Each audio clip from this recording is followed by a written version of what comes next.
Ladies and gentlemen, please welcome Rockman! Woo! Woo! Rockman roll to the world! Ayos ba tayo dyan? Umpisahan natin ang amat. Sabi nila, yun daw beer na may tatak na kabayong pula, ang lakas daw ng tama. Hindi po totoo yan. Katunayan, bumili ko kagabi niyan.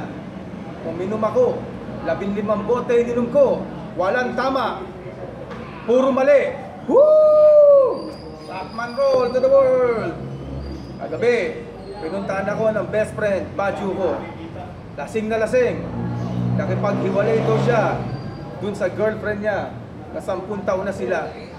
Sabi ko sa kanya, Badyo, ano ba rason? 10 years na kayo, bakit nakipaghiwalay ka? Sabi ni Badyo, 10 years na daw sila, pero isa lang daw ang alam na style na halik ng girlfriend niya. Tinanong ko, anong klaseng halik ba yan? Sabi ni Badyo, flying kiss! Woo! Rockman roll to the world!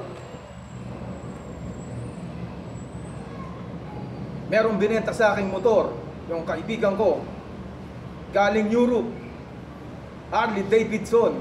Binenta lang sa akin ng 3,000. Tuwan-tuwa naman ako, pero nung nagkita kami, nalungkot ako. Ang hirap gamitin ng motor kasi galing Europe, right hand drive, ang sakit sa bewang. Woo! Rockman roll to the world! Nung nag-aaral pa ako, sabi sa akin ng tatay ko, nung nag-exam kami, anak, kamusta yung exam? Ang sabi ko, tatay, ang dadali ng mga tanong.